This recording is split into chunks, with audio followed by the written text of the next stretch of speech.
Una vez más, gracias por estar junto a nosotros en las conversaciones con FEDEAP, como siempre, encontrándonos con gente que nos sirve mucho, y esta frase no es remanida y siempre la repetimos, que nos sirve mucho no como una ventana, sino, o mejor dicho, sí como una ventana, no como un espejo para que sea refractario, sino que a través de su vivencia, de su experiencia, cada uno de que pueda ver estos encuentros justamente, valga la redundancia, pueda encontrar alguna idea o algún motivo para poder dar un poquito más de uno, que sea una especie de trasluz. Y hoy estamos con María Fernanda Boneso desde Mendoza. Te agradecemos mucho, Fernanda, el tiempo que nos dedicas, así que bienvenida a estos encuentros con FEDEAP. Bueno, muchas gracias a ustedes, Juan Carlos. La verdad que siempre es un placer pues, poder estar cerca de la comunidad de FEDIAP y bueno, y justamente construir en conjunto, vincularnos, porque bueno, hay mucho por hacer y bueno, un punto de encuentro es la forma de comenzar. Así que un fuerte abrazo a todos los que nos van a escuchar y bueno, y los invito a continuar a escuchar la charla. Perfecto, muchísimas gracias. Siempre, recién te contaba, la primera pregunta, así a bocajarro, como una tía chismosa, es decir, bueno, ¿quién es María Fernanda Boneso? ¿De dónde viene? Bueno, María Fernanda Boneso cumplió hace una o 2 semanas 37 años. ¿Qué soy? Creo que siempre cuando digo, no sé, tengo, tengo una cuota de locura, podemos decir que hay es un poco loca, ¿no? Por hacer cosas. Así que de hija de productores, mendocina, siempre me soñé me encanta crear cosas, o sea, me considero muy creativa. De formación, sí, o sea, como última instancia, creo que lo mismo ahí voy a contar en unos minutos cómo llegué a esta formación. Y creo que no me equivoqué. No fue fácil al principio decidir ni después darme cuenta para qué me iba a servir a veces, pero bueno, de formación economista de la Universidad Nacional de Cuyo. Así que bueno, vengo de la parte de la economía. O sea, me llevó, como siempre, en realidad soy bastante meticulosa, bastante como, no estructurada, pero sí metódica en las cosas que quiero hacer. O sea, es como que siempre me gusta diagramar, tener el objetivo y ver cómo llego. Y bueno, y ahí cuando justamente por qué elegí economía y cuál era siempre esa forma de pensar, razonar y hacer las cosas que siempre trato de implementar. Es como, me acuerdo que era chica en realidad y estaba muy preocupada porque iba a estudiar. Para mí no era, o sea, siempre fui de la rama de decir de las ñoñas, por decirlo, ¿Eh? pero con una, sí, sí, de las que eran estudiosas, pero no de las que no les gustaba. O sea, era un mix, pero era tener muchas amigas, de salir mucho, pero me gustaba el aprender.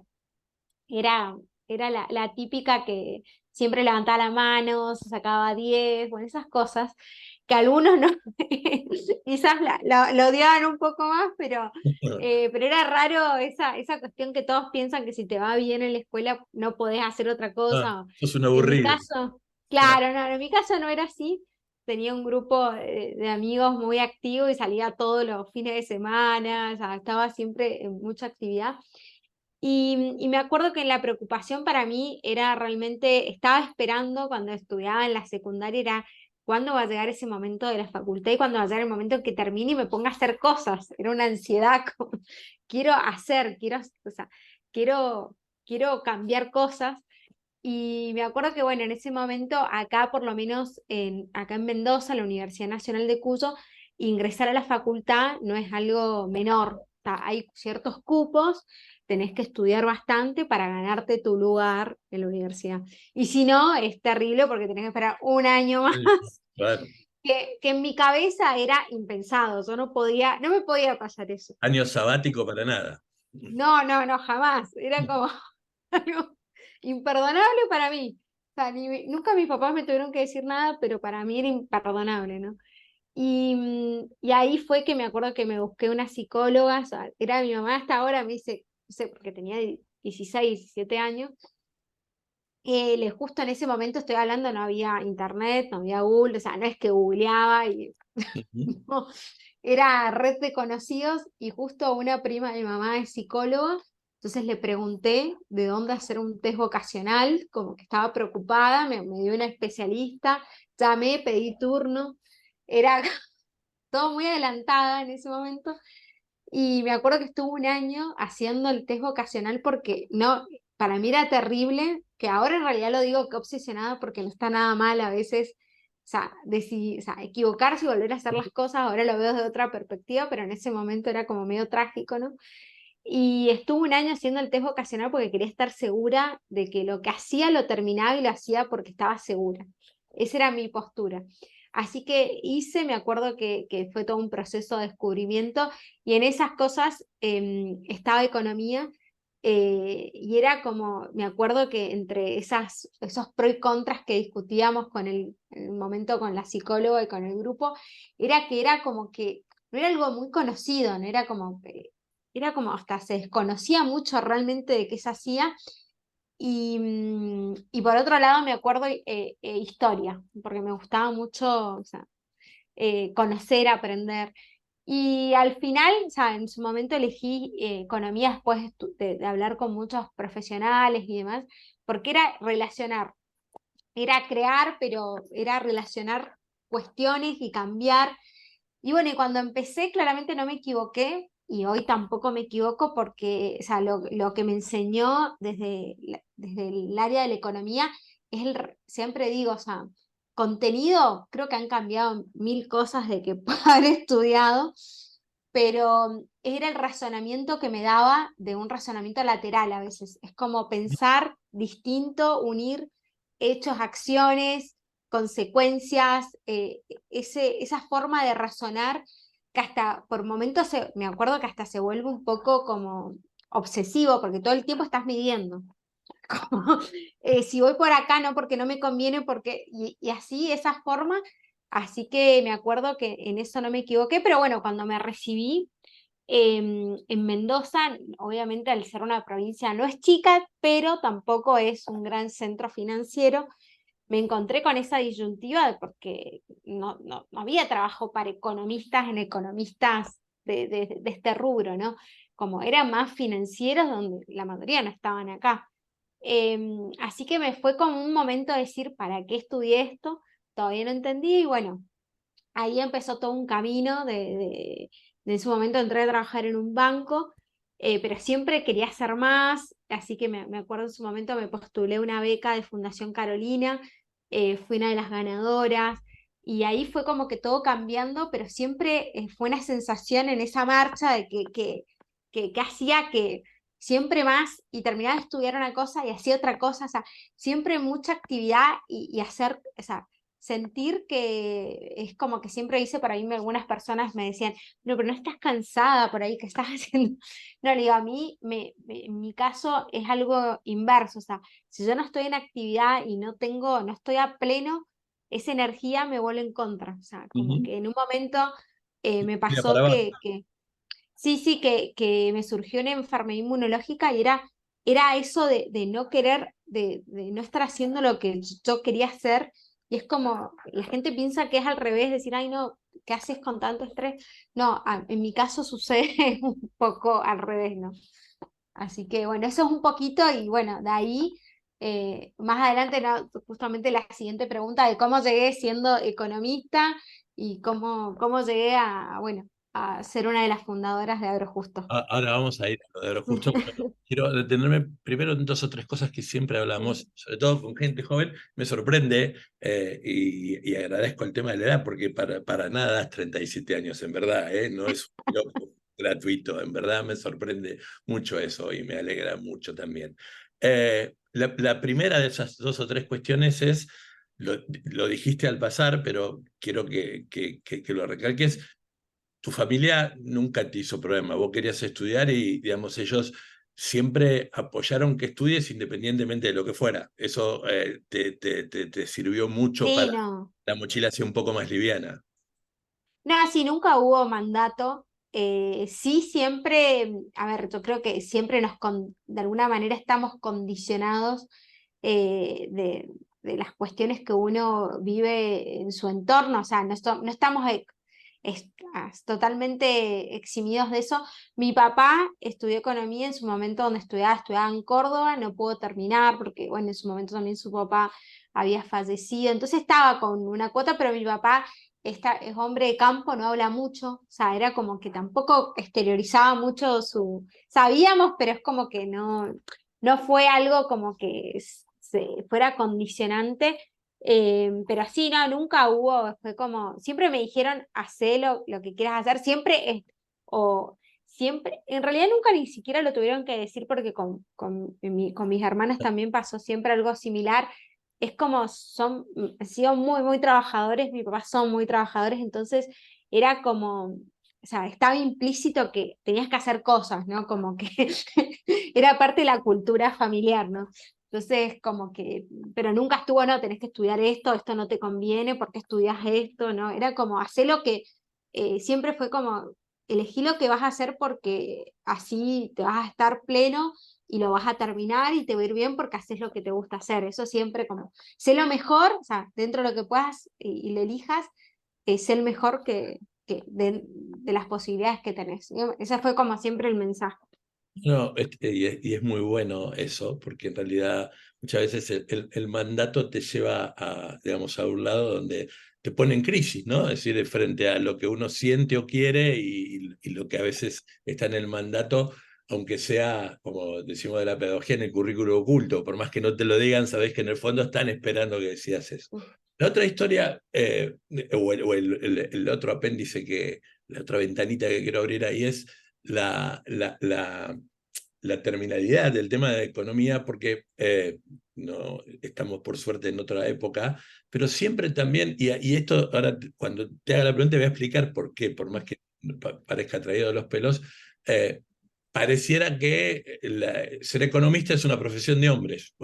Generalmente son los que muchas veces aparecen esto, pero no lo digo de ese lado de los machirulos, lo planteo también de este lado que vos hiciste una referencia y me parece muy interesante respecto a los amigos que lo tenías, que era el grupo, que a veces le suele pasar a los chicos que son nuestros alumnos futuros egresados, que por estar en una escuela agrotécnica y digamos, relacionado con su grupo, con sus amigos, con lo que fuera, por ahí dice, bueno, a mí me gustaría ser médico, no médico veterinario, médico, me gustaría ser, yo siempre digo lo mismo, es decir, ya vas a una escuela agrotécnica, es muy lindo, pero también es muy complejo, porque en realidad muchas veces es única oferta en 200 kilómetros a la redonda, puedo poner una cifra, no sé si exagerado o no, que a lo mejor querías ser, no sé, músico, artista, medio, o sea, en esta historia, cuando vos planteaste que querías ser economista de este lado, ¿cuál era la reacción? Digamos, si te decían, pero no conozco muchas economistas, o ¿te importaba o no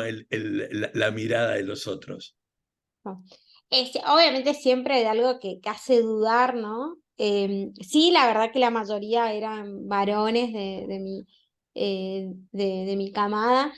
Pero bueno, en mi caso sí era como, en realidad me decían era muy difícil, era como, ¿y si qué pasa si como es difícil? ¿O hay pocos? Porque o es muy difícil o era, no se sabía por qué había poca gente haciendo esto en realidad. Entonces como que se quería aislar ese efecto, ¿no? Y era como ese temor de que claramente quizás nadie se recibe de esto. Y ahí también un mensaje, ¿no? Que me acuerdo que lo aprendí justamente en uno de los... que me acuerdo que vimos un caso en la secundaria y a mí eso me quedó claro, decir, que habían hecho un estudio y había una camada de que cuando la gente tenía claro lo que quería hacer, lo lograba y no importaba a veces otros contextos y demás. Entonces yo, no sé, me quedó grabado eso, entonces siempre, o sea, si tengo claro un objetivo, voy a ese objetivo. Y me acuerdo que pasó algo similar y inclusive para decir cuestiones de lo que es relacionado al tema de lo que hablábamos pensaban que era muy difícil y quizás habían altas probabilidades quizás de no lograrlo con éxito, ¿no? Y ese era el temor quizás de que quizás surgía de eso, como, che, ¿qué pasa si no es eso? Y al final te frustras porque pasa eso. A pesar de que nada, era muy buen estudiante, pero no me considero que era brillante, o sea, no era superdotada, quizás no. Tenía compañeros que sí, quizás eran 10 veces más inteligentes que yo, quizás, pero yo era metódica, aplicada o sea, obviamente me gustaba hacer las cosas, pero no es que era superdotada, ¿no? Y me acuerdo que cuando comencé, obviamente al principio no es fácil, porque a veces no te va bien, no estás acostumbrado quizás a que no te vaya bien, estás como, son los primeros topes de frustración, ¿no? Pero yo sabía que lo quería hacer. Y me acuerdo que hubo varios obstáculos, pero buscaba siempre la forma de lograrlo y en ese momento me recibí inclusive medio año antes de lo que estaba Ujú. estipulado y era como, wow, o sea, entré y salí, pero porque tenía muy claro que yo quería terminar para hacer otras cosas. Y me acuerdo que en algún momento en una materia no me había ido bien y me trababa todo un año y no era de acuerdo a lo que yo había planificado, ¿no? Y me acuerdo que me presenté libre, estudié en una que eran re difíciles, pero lo tenía claro y pude seguir y lo logré medio año antes. Buenísimo. Entonces, es como así, en esos obstáculos, y sí, obviamente está pensado que quizás o algunas carreras más difíciles no están muy asociadas a quizás a mujeres. Ya un poco se ha ido pasando quizás esos mitos, pero sigue estando. Pero bueno, en mi caso, por suerte, vengo mi mamá es una persona muy profesional, o sea, tomó siempre roles de liderazgo, entonces yo como que mamé mucho eso en mi casa de que quizás las mujeres pueden tomar otro rol y no está mal, pero a veces es como raro esto de por qué no querés hacer otras cosas o por qué no elegís algo que sea más compatible quizás con una familia o no. Entonces, sigue existiendo un poco, así que en realidad es siempre lo que quieras hacer. Si querés elegir otra profesión porque tu deseo es quizás tener una familia, bienvenido sea, y si querés otra cosa también, siempre y cuando sea lo que vos desees hacer. O sea, eso es lo más importante. Además, ese momento, la juventud, el tema de la posibilidad de equivocarse, el tema de la posibilidad de poder experimentar en el buen sentido de la palabra para poder ver, dijiste dos palabras ahí que para mí son fundamentales, que es método y proceso, ¿no? Así hay que ser metodológico, además hay que ir a lo largo del tiempo teniendo un proceso, una gimnasia como para poder mantenerla. No te quedaste, por supuesto, en ese título, dijiste, soy de hacer muchas cosas, ya vamos a llegar, estamos cada vez más cerquita de algo justo. Pasaste por la Universidad de Itela, fuiste becaria de la Universidad Carolina, de la beca Carolina, ¿fue en España o lo hiciste acá con No, en una parte fue, era un programa de 15 líderes de Latinoamérica, Ujú. donde a mí me tocó representar a Argentina en ese momento y participé con 14 personas más de Latinoamérica. Y fue una parte en ese momento virtual, que era bastante extraño en ese 2012 fue, y después viajamos a Madrid. Fue, Y esa fue experiencia, presencial. ¿no? Y esa experiencia, Eh, salir, no solamente la experiencia profesional o de estudio, ¿no? O sea, salir de casa, comenzar, bueno, ya lo habías hecho antes porque ya había estado también en la ditela, pero salir de casa, tener otra responsabilidad, ya no tener la seguridad de que si llego medio tarde, mamá me hizo la comida o alguien se ocupó de plancharme la ropa. ¿Qué tal fue esa experiencia? Claro. Sí, en ese caso, en realidad primero hice la beca y Ah, después después fui fue a Ditela. la UBA Fue y después a Ditela. Ditela. Ok. Sí, fue un cambio, yo lo estaba en realidad, lo estaba buscando y me acuerdo que también ahí va como una enseñanza de lo que uno se propone y esto tiene una cuota de por decirlo, de suerte, creo que siempre, pero no es todo suerte. O sea, siempre digo que son probabilidades también. Si uno busca y es activo, las cosas suceden. En realidad, cuando dicen trabajás, ¿qué sucede? Es que aumentás las probabilidades de que las cosas sucedan, Sí, hablándolo matemáticamente, ¿no? así es. Entonces, yo me acuerdo que cuando gané la beca era algo re importante porque en ese momento la fundación nos becaba todo, o sea, nos daba plata para el pasaje allá, o sea, y nos invitaban a viajar allá por España. Era como, un sueño. Era como ese, me gané realmente un sueño. Y, y recuerdo que mucha gente era, ¿y cómo, o sea, qué suerte, cómo lo logré? O sea, ¿qué hiciste para hacerlo? Era como pensar que las cosas, o sea, te llueven, te llaman y te van a Habías ganado decir, a hola, Kini, ¿querés? claro, ganaste el Kini, claro. Claro, no, no, no, es que para que me saliera esta me postulé a 50, o sea. Claro, totalmente. Y mientras quizás no está de nuevo a veces nada mal, pero yo digo a veces de cuando uno se propone hacer las cosas, mientras por ahí un montón estaban el fin de semana haciendo otras cosas, que de nuevo no está mal porque a veces no es lo que uno quiere hacer, ¿no? Yo por ahí estaba buscando y postulando y las cosas así se dan, ¿no? O sea, de nuevo, entonces acá un poco de que primero, si uno se esmera, sabe lo que quiere, puede suceder, y segundo, nada es casual. Existe una cuota de, claramente, de suerte a veces, pero no es determinante la suerte. O sea, las cosas no suceden solo por suerte. Entonces ahí fue que me acuerdo que fue re importante porque la verdad que me abrió la cabeza. O sea, fue más que nada, creo que contenido, volvemos a lo mismo. Creo que no me acuerdo ni la mitad de las cosas que quizás pude haber aprendido, ni, o sea, era, me acuerdo, plena crisis española, o sea, o sea, fue bastante como motivante escuchar todo lo que estaba pasando, pero fue más que nada abrir la cabeza, hablar con gente de distintos puntos de Latinoamérica, ver de nuevo esto mismo, de que si uno se propone, lo puede lograr. Y bueno, de ahí después cuando volví, fue como que, sí, volví de nuevo a mi casa y era como, bueno, ¿qué hago acá? Y ahí fue como, dije, tengo que seguir buscando. Ahí también fue como diciendo, che, si lo que yo quiero hacer se puede, entonces depende de mí. No depende que las cosas van a pasar solas, las tengo que buscar. Y bueno, de ahí siempre quise seguir estudiando y en realidad siempre quería hacer cosas y lo canalizaba por el estudio. Recién ahora me doy cuenta, en realidad, después de un tiempo, de que no era nada más, sino esa cuestión de hacer, aprender.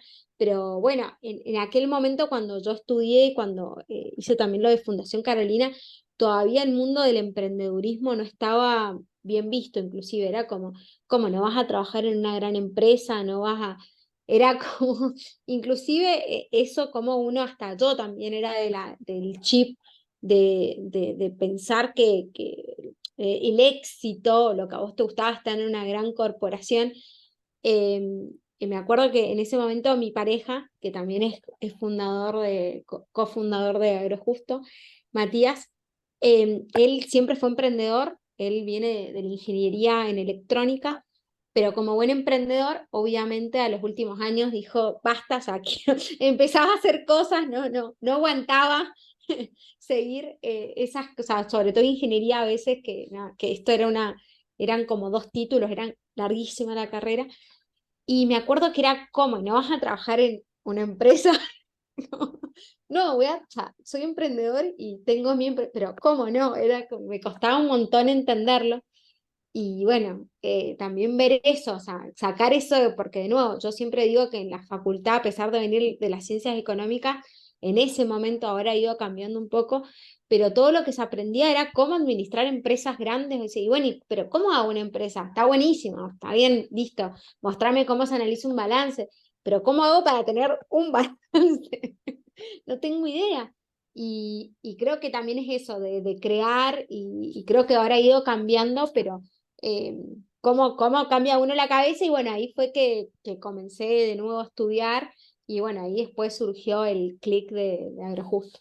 Porque escuchaba y decía, es interesante, más allá de que Matías te estaba mostrando otro mundo, esa decisión de salir de, podríamos decir, de romper un modelo mental o de salir de una zona de confort, de decir, tengo el sueldo a fin de mes o el 2 o el 3 lo que fuera, y si hago carrera me irá más o menos bien, porque es muy cierto lo que decís respecto a yo lo llamaría prejuicio, a lo mejor podríamos buscarle otro término, respecto al emprendedor de que es un flaco que, bueno, cree que, sí, que la vida va a ser lo mismo a los 50 años, entonces todos los días va cambiando de cosas. No, digamos, tiene sus riesgos y además, por otro lado, como en todas las cosas de la vida, el emprender algo nuevo tiene seguramente esos miedos humanos, esos miedos que van más allá de lo profesional, porque uno trata de no extrapolar, pero empieza a decir, bueno, a los 50, hablando de recién, a los 50, ¿qué voy a hacer con mis hijos? ¿Podrán ir a la escuela? Y yo, bueno, cuando deciden Eres Agro, perdón, Eres Agro, Agro Justo, cuando deciden Agro Justo, fue una decisión, imagino, charlada. ¿Y por qué arrancaron para ese lado? No, no, creo que no fue nada charlado, fue como que nos fue llevando, creo que siempre esa cuota de locura, que yo creo que en esto de nuevo, o sea, es esa corazonada, esas cosas que, que en realidad racionalidad tienen muy poco a veces, la verdad es eso, y para justamente emprender muchas veces no tiene mucha racionalidad. Es un deseo o algo que realmente te mueve y lo querés cambiar o querés otro estilo de vida, o sea, que no, siempre todos los emprendedores van a hacer lo mismo, no es que trabajás menos, trabajás 10 veces más, con más riesgos, más incertidumbre, pero bueno, justamente más pleno, más feliz. Y en ese momento siempre cuento cómo surge, yo estaba ahí, ya estaba casi decidida en volverme en Mendoza, estaba ahí, vivía en Buenos Aires, estaba terminando lo último de ahí en Ditela, que era como siempre también, hasta que no lo terminaba no me podía, o sea, como estructurada en eso.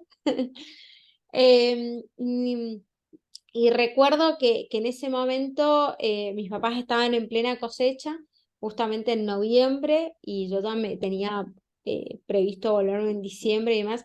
Tenía mucho miedo en realidad de volverme porque pensaba que nada, que mi carrera profesional era el fin de mi carrera profesional, era como, bueno, ya veré qué, pero, o sea, como no, acá en Mendoza, ¿qué voy a hacer con todo esto? Nadie hace finanzas acá. O sea, era como, no había en ese momento trabajos remotos, no existía. O sea, era como, estabas o no estabas, no había intermedio.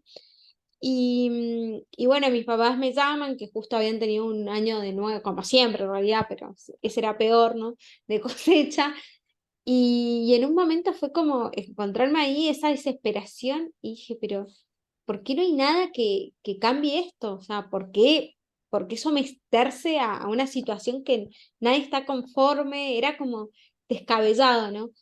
Y dije, bueno, algo hay que cambiar. Y dije, bueno, no sé, volveré y encontraré algo. No sabía ni qué, pero dije, esto no puede pasar. Y bueno, quizás una oportunidad, dije, para pensar las cosas distinto. Y bueno, ahí fue surgiendo, justo llamamos a Nacho, que amigo de Mati, desarrollador, y empezamos a hablar, chicas, no teníamos ni idea qué hacer en realidad. Fue como, hay que resolver este problema, no sabemos cómo, ni, o sea, la sabíamos que era tecnología, el problema y nada más. Y bueno, y ahí empieza todo ese desafío que nos fue llevando solo, o sea, no fue como cada paso, o sea, paso, error, lo mismo, paso, error, a ir nos fue llevando hasta, bueno, hoy en día, que es algo que para mí lo más fuerte, siempre digo, de haber empezado algo con mi equipo inicial, es cuando traspasa de voz, es como decir, che, la verdad es que no soy yo, obviamente soy por ahí una de las principales que lo impulsa, pero hay gente que se levanta y sigue pensando por algo que yo originalmente pensé y que habla y lo forma parte de su vida y decís, wow, o sea, traspasó mi persona, ¿no? Y es mi mayor como anhelo, ¿no? Que en algún momento, no sé, quizás no esté y viva esto porque hay gente que cree en lo mismo que yo y mi persona traspasó eso, ya, o sea, un propósito y algo que traspasó a las personas originales, ¿no? Y hoy creo que es un poco lo que está pasando y es donde es realmente donde decimos evolucionamos, evolucionó la solución, evolucionó. Obviamente es un día a día, no es fácil, porque siempre estás resolviendo cosas, pero siempre es como esa sensación, cada vez es menos probable, antes era como realmente seguía existiendo porque todos los días me levantaba y pensaba cómo continuarlo, pero estaba en mí que directamente desapareciera, ¿no? Era como esa sensación. Pero bueno, hoy de nuevo traspasa, hay personas que, que lo hacen vivo más allá de los fundadores iniciales. Y si tendrías que definir en poquitas palabras, o no en poquitas palabras, hacerlo como vos quieras, ¿qué es agrojusto? Digamos, desde tu trabajo, no lo que vos decías, y verdad que me parece fabuloso esto de decir, bueno, ojalá un día yo me vaya y esto continúe, y yo creo que vos en el fondo estás segura de que esto va a pasar porque ya está muy asentado. Después te voy a contar algo que me pasó en Bombal, sin conocerlos, creo que te lo dije alguna vez. Pero digamos, muchos de los que nos van a ver habrán estado en la capacitación o cuando hicimos con lo de Canva, pero a lo mejor muchos no conocen Agrojusto y sería bueno que puedas contarles qué es. Sí. Después también, no es fácil a veces definir que uno, después de mucho trabajo también con equipo y demás, agrojusto es una nueva forma de comercializar alimentos, justo para quien produce y más eficiente para quien comercializa.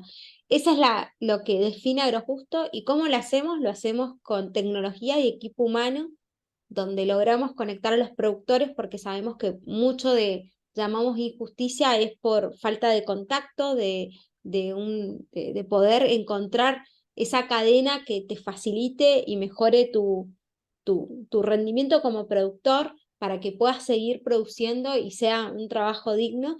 Y para el comercializador también, eso también nos llevó un tiempo a aprender y que no siempre es un tema de especulación, o sea, a veces hablamos de intermediarios, algunos sí, pero no todos, sino es también propio de la ineficiencia de la cadena, que si uno a veces se lo pone a pensar fríamente, hoy, o sea, mientras todas las industrias revolucionaron drásticamente, como el transporte, si queremos decir el turismo, fueron las industrias que o sea, más disrupción se generó, en los alimentos seguimos comercializando quizás como hace 50 años atrás o más, ¿Mm? donde los esquemas de consumo eran distintos, donde mil cosas en los recursos naturales inclusive eran distintos, y hoy en día determina otro cambio. Entonces, también decimos eso, darle eficiencia al comercializador, y no es solamente hablar del productor, sino es el productor inserto en una cadena que, que esté pensada también para el productor.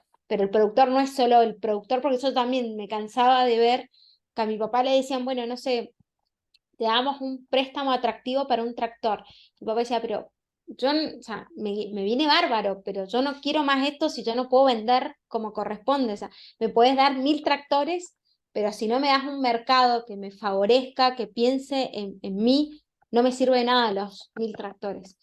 Entonces fue como entender ese nuevo esquema y bueno, hoy es lo que hace Agrojusto a través de una plataforma que bueno, aquellos que nos escuchen los invitamos a participar, donde hay una comunidad muy activa desde productores, elaboradores de todo el país, inclusive ya hay personas de Latinoamérica, México, Chile participando, uniéndonos para conectar compradores que entienden que el productor hoy tiene un rol central, que ya no es un mero extractor de materia prima, que digo yo, sino cumple un rol, y cómo nos conectamos y hacemos posible sistemas de comercialización para facilitar esto, mercados que están preparados para intercambiar información y hacer operaciones más sencillas, y bueno, y sobre todo un equipo humano que están todo el tiempo ahí tratando que las cosas sucedan.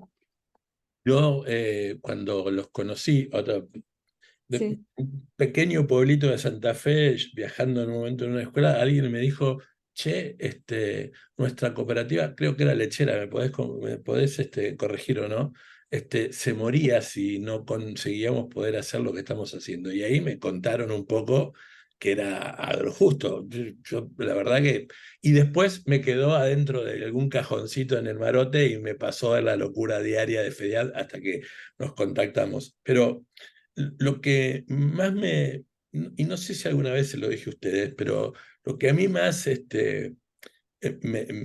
permitime el término, me enorgullece de lo que están haciendo, es que están poniendo en valor otro lugar para poder, a ver si me puedo hacer comprender, están poniendo en valor a un montón de gente para barrer un prejuicio o para barrer una idea de que el campo es una sola cosa. Yo creo que en Argentina, después del 2008, el tema de la grieta o lo que fuera, digamos, no me meto en eso y además yo creo que en realidad la grieta está alimentada por lo que les interesa a la grieta, digamos, un tema que no quiero ni meterme, pero todo el mundo empezó a hablar del campo como si el campo fuera una misma cosa, digamos, y no es lo mismo un productor sojero que labura mucho seguramente en el centro de la provincia de Córdoba, que un tealero en San Ignacio en Misiones, o que un productor de tomates cerca de Luján de Cuyo en En Mendoza, Mendoza. o un ovejero en Sarmiento, en Chubut. Entonces, si meterlos a todos en la misma bolsa es complejo porque todo lo bueno le va y todo lo malo, digo, no todo lo bueno, no estoy hablando de lo monetario, ni no, entiendo, de todo lo bueno que le puedan mirar le va y todo lo malo también. Y me parece que ustedes fueron los primeros, al menos que yo conozco en la Argentina, que pudieron ponerle rostro a un montón de gente que tenía esas imposibilidades, como contaba lo de tu padre y seguramente de otra gente, y que pertenecen también, y que además, por otro lado, no solamente pertenecen a un colectivo tan importante como es el medio rural para la Argentina, pero sino que además, por otro lado, producen alimentos, que es una cosa vital para el desarrollo de las comunidades. Y en el medio rural, si vos no tenés la gente, no hay nada de eso. Es decir, ahí hay un error conceptual a veces, incluso respecto al tema del arraigo, porque dicen, bueno, no, está bueno que la gente se quede, pues no, bueno, sí, pero que se quede en el campo con las condiciones que pueda tener buen acceso a la salud, que pueda tener una alternativa para la educación de sus hijos, que pueda tener buena ruta, conectividad, que bueno, ustedes la deben sufrir un montón, porque encima, yo siempre digo lo mismo, renegamos nosotros horrores a veces pasillando los ministerios porque te confunden conectividad con tecnología. Hoy la tecnología la tiene mucha gente, lo que pasa es que hay lugares donde no hay una gotita de conectividad, por lo cual la tecnología le sirve casi para nada. Pero quiero reiterar esto, Fernanda, porque en realidad, en verdad, a mí me enorgullece, primero porque son gente joven y que los puede conocer, de que le hayan puesto rostro a un montón de gente que tenían esos problemas, que digamos que no era, digamos, como nos dijo, me contó esa gente de Bombal de casualidad, porque estábamos visitando una escuela cerca donde ellos tenían sus hijos. Y dijeron, bueno, mira, apareció esto, nosotros pudimos plantear estas cuestiones. Después cuando vos vas avanzando en el tiempo, te das cuenta que en realidad hay mucho más que solamente esta cuestión de la comercialización, pero en verdad que yo quiero felicitarlos por esta cuestión que va más allá de lo tecnológico. Ese ponerle rostro humano a un montón de gente que necesitaba esa vinculación es una tarea loable y que creo que hay que destacarla y mucho.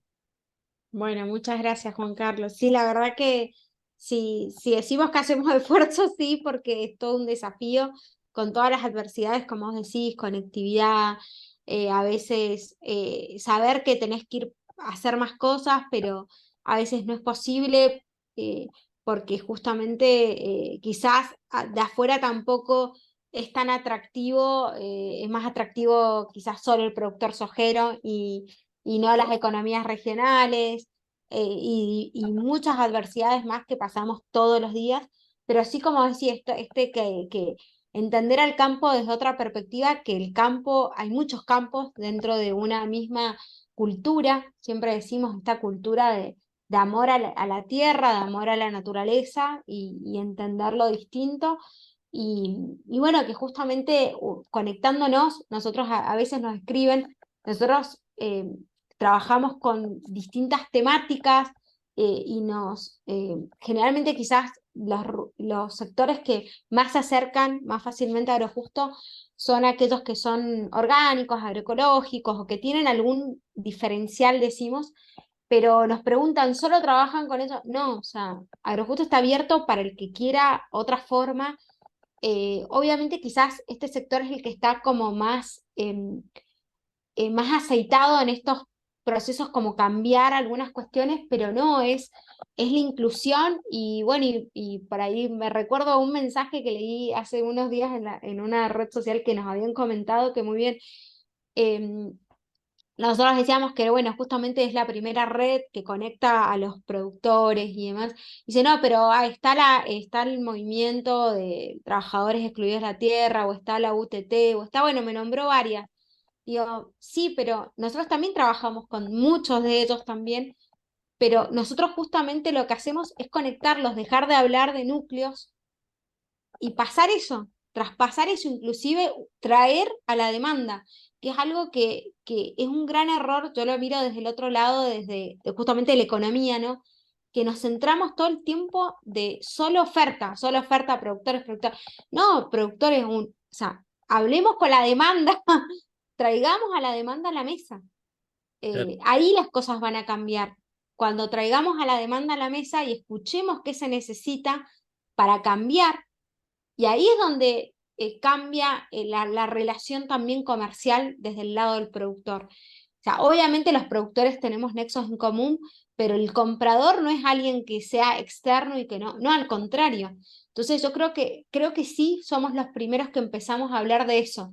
Y nos embarramos, como dijiste, con lo peor, como la comercialización. Todos, no, bueno, pero no, que si no se vende, no funciona para el productor. Le podemos dar sensores, le podemos dar drones, le podemos dar todo lo que quieran, pero si no vende y no mejora esa relación comercial, nunca va a ser viable lo demás.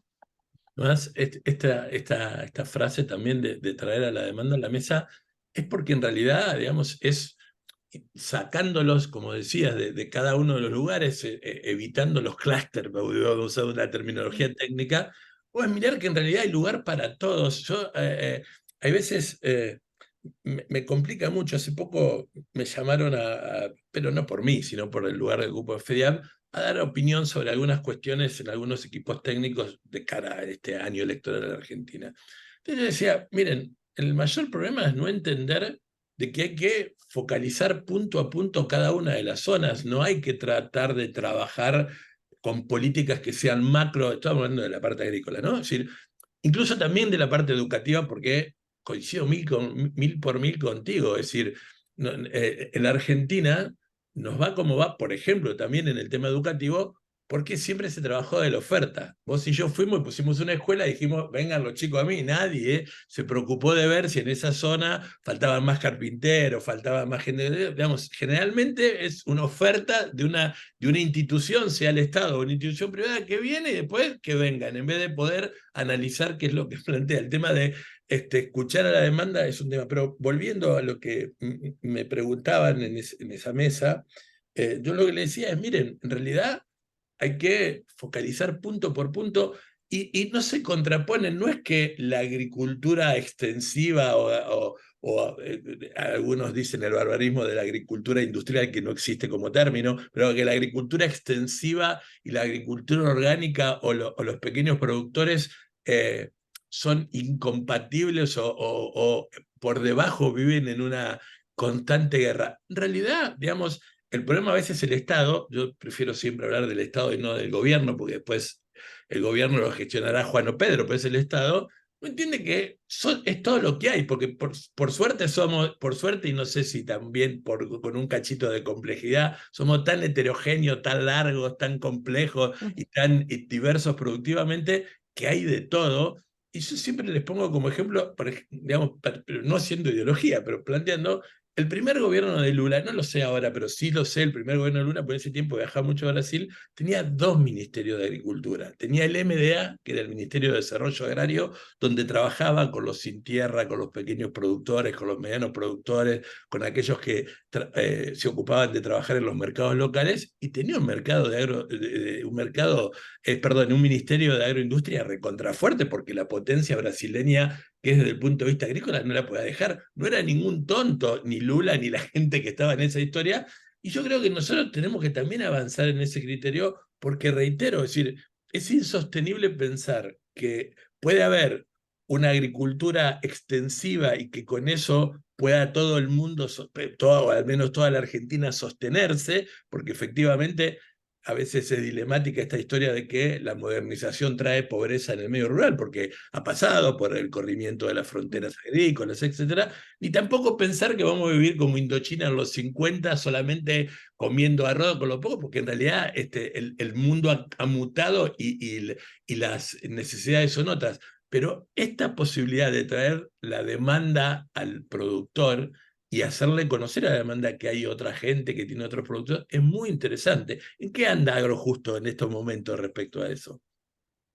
Hoy estamos justamente muy activos dentro de los últimos módulos que hemos ido perfeccionando, que es la parte de comunidad, donde bueno, tenemos un grupo de WhatsApp que también interactúa dentro de la plataforma, que estamos acercando oferta, demanda, necesidades, educando, educando para que aprendan a educar también a los consumidores, porque en esto también es parte de esta demanda.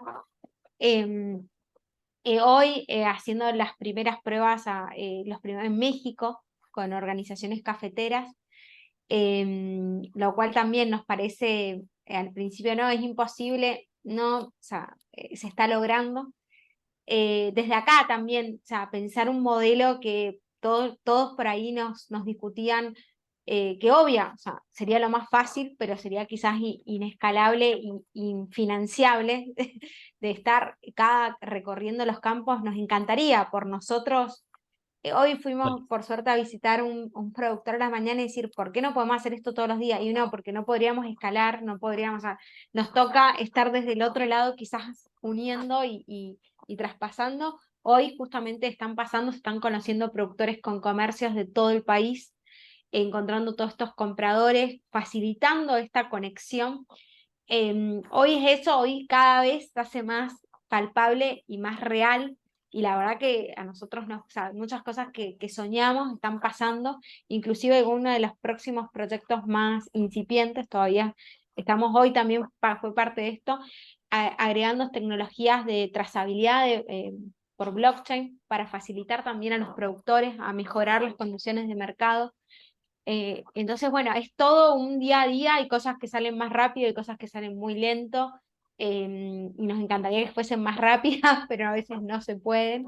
Somos también humanos, yo en esto también siempre traslado, y a aquellos que tampoco entienden la ruralidad y los procesos humanos, es lo que vos no enseñaste en 20 años, no vas a enseñarlo en un día, en una hora, en una semana, son años, pero es parte de ese cambio. Entonces, la comunidad es parte de esto de acercar, decimos que a los productores, si alguien conoce la propuesta, pasalo en el grupo de WhatsApp de tus productores, que conozcan, que se sumen, porque o sea, es un poco también este ida y vuelta, nos cuesta mucho que activen, porque obviamente es difícil, lo entiendo, porque a nosotros también nos pasa, uno está saturado de problemas, día a día, problemas, inclusive siempre digo que el rol de los productores es un emprendedor, o sea, triplicado el riesgo, porque tenés cuestiones climáticas, cuestiones que los productores, o sea, los emprendedores tradicionales quizás no tienen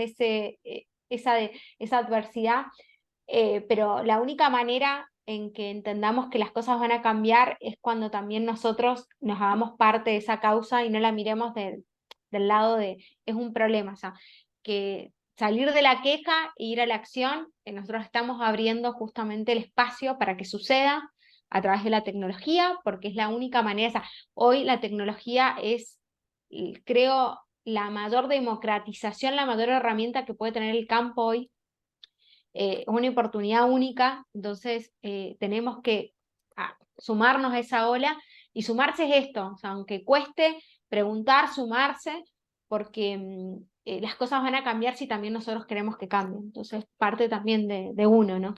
Totalmente. Nosotros no lo vamos a lograr solo. Estamos hablando con María Fernanda en eso de Agrojusto. Hablamos de tecnología, ya está en Mendoza en estos momentos, en Mendoza Capital. Sí, Sí, sí, Mendoza Mendoza Capital. Capital, yo estoy en Pittsburgh, en los Estados Unidos, en el norte de Estados Unidos, lo que permite la tecnología. Pero, ¿por qué hago esto? No para contar dónde estamos cada uno de nosotros, sino que una cosa que me sorprendió desde la primera vez que vengo a visitar a mi hija aquí es que los productores locales, acá hay mucha cultura de eso, lo que vos planteabas de los 20 años, que es imposible que recambien en un día. Y vos podés ver en los malls, cerca de los grandes lugares de comercialización, incluso de los grandes supermercados, lugares donde los productores locales, porque acá todavía hay algunas zonas rurales muy importantes, incluso algunas colonias menonitas también, tienen sus lugares para poder vender sus productos. Y hay una cosa que me sorprendió mucho, y creo que cuando la gente, los citadinos, la gente de la ciudad, aprendamos un poco más de esto, va a cambiar, es que había todo, o al menos en mí, yo no sé si te ha tocado mucho a vos escucharlo, había todo un prejuicio respecto a que aquello que era orgánico o aquello que era más artesanal era más caro, era otro estilo, y en realidad los valores son bastante similares. Después sí tenés algunas cadenas de comercialización orgánica que ya son verdaderos C-cluster directamente enteros de ellos, pero cuando vos te acercás a una feria de esos, los valores no difieren mucho de los que son los mercados comunes. Y creo que en la ciudad tenemos esa historia de decir, no, pero me voy a ir a un lugar donde hacen las cuestiones orgánicas, me lo van a cobrar más caro porque tienen más, eso, digamos, por una cuestión de escala o lo que fuera, y eso es mito, ¿no? Sí, no, yo creo que internamente es una autodefensa para no querer cambiar. Ah, bueno, ahí está. Porque es más fácil, quizás, porque obviamente somos humanos y evitamos los cambios todo el tiempo, o sea, evitamos ese gasto de energía, de incertidumbre. Y también siempre digo lo mismo y hablamos con estos grupos, yo compro en estos espacios y comparo y es igual, algunos productos más, menos, pero siempre digo desde el lado de la economía también, decir, bueno, en tu canasta familiar del mes, ¿cuánto representa esto? El gasto adicional es ínfimo y no lo vale ni tu salud ni tu entorno, o sea, no hay justificación, la única justificación es, la verdad es que tengo que romper estructura y hoy siempre estoy saturado de problemas, como siempre nos pasa a todos los seres humanos y sobre todo en Argentina, y evitamos ese cambio. Pero hoy claramente es un mito, porque si de nuevo vos lo medís en tu canasta con otros gastos, no te mueve la aguja. Seguro. Estamos agradeciendo el tiempo. La última que te voy a hacer para no robarte más tiempo es, ¿cómo te ves si pudieras salir así como una transmutación humana de acá a 10, 15 años?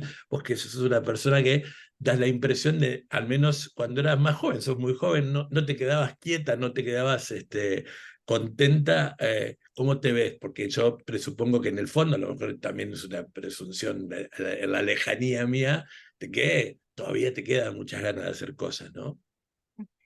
Sí, yo creo que la verdad es que a veces no lo pienso tanto, o sea, lo único me encantaría es sí ir tomando, o sea, como ha ido pasando, pero con más dimensión, que realmente Agrojusto llegue a toda Latinoamérica, que esté solucionando, que un poco es lo que está pasando.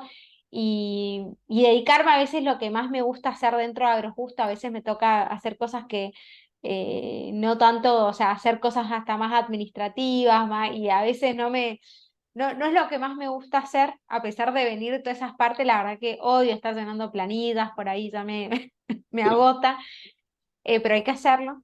Es Él es economista, justamente, ese trabajo, dice. sí, no, ya es aburrido.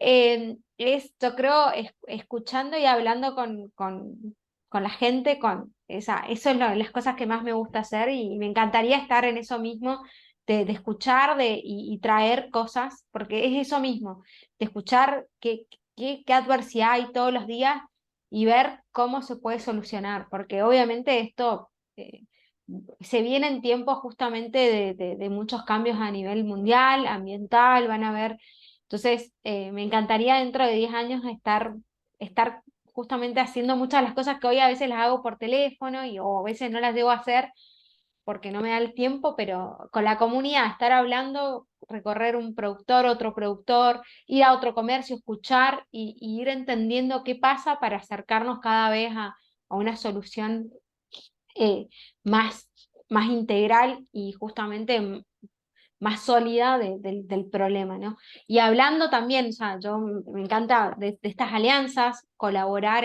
me ha tocado tener en algún momento de poder dar feedback de justamente políticas públicas y demás, porque creo que sí, muchos de los errores es que les falta embarrarse, estar y escuchar a la gente. Entonces, yo siempre digo, y ese es el mensaje que siempre doy en mi equipo, o sea, primer momento que no escuchas lo que quiere la gente es donde está el mayor error. O sea, Seguro. escuchando, interpretando y siendo abierto es donde está la solución. Nosotros tenemos un error, hablo de FEDIAP, después me tirarán las orejas a mí, pero creo que tenemos que interrelacionar más con Agrojusto por una cuestión muy simple. La vengo pensando desde que arrancaste a hablar, no desde de Agrojusto, lo que empezaste a hablar y de lo que he leído de ustedes, que es, la mayoría de nuestras escuelas son productoras de alimentos. Y bueno, la mayoría las comercializa, algunas tienen una cadena de comercialización un poco más aceitada por la estructura que son. Estás en Mendoza y los salesianos, no hay escuela salesiana donde no veas el vino de Rodeo del Mundo, la yerba de San José, el dulce de leche Uribe-Larrea, el dulce de membrillo de Ferrer, bueno, lógicamente, pero hay otras, muchas escuelas que hacen muchas cosas muy interesantes y que creo que las plataformas de Agrojusto le podrían servir como para poder crecer. No estoy hablando incluso ni económicamente, sino para poder crecer y para poder aprender mucho. Queremos volver a felicitarte. Yo, en verdad, lo que dije hace un ratito de esto de que son la primera parte de una Argentina distinta que encontré en ustedes, que le pone cara, que le pone nombre, apellido y que le pone una forma de trabajo a un montón de gente que está invisibilizada y que es lo peor que le puede pasar a una persona estando trabajando como productor agropecuario o estando trabajando de otro lado, que esté invisibilizada y que no pueda llegar con su trabajo, con lo que está haciendo, con el esfuerzo que está haciendo a las cosas. Es cierto, te escuchaba también en esta historia de que como un productor mirado como un emprendedor, las aristas son muchas más complejas, no maneja el clima, no maneja el precio del mercado, digamos, le va cambiando, pero han sido ustedes los que han dado un paso muy importante.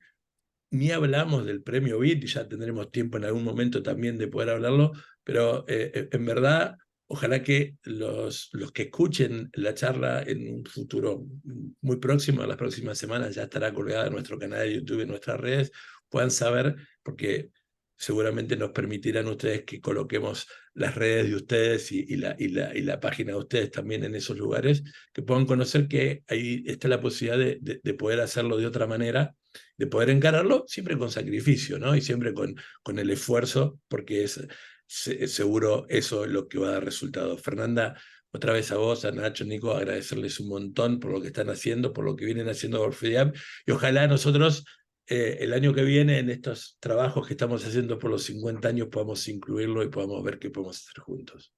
Bueno, gracias a ustedes, Juan Carlos, siempre, porque el primer momento que nos acercamos hubo una recepción y una apertura, así que la verdad que fue un placer y sigue siendo y siempre esto de que o sea, de alguna manera siempre hay cosas por hacer en conjunto y sí, tal cual y a pesar de que, bueno, quizás hoy salgo yo acá hablando, hay un equipo increíble. Que hace que esto pase todos los días y que cree en este propósito, así que también agradecer en este espacio también a mi equipo. Así que muchas gracias a toda la comunidad FEDIAP y bueno, y por más acciones en conjunto. Muchísimas gracias, un cariño grande a la distancia. Adiós.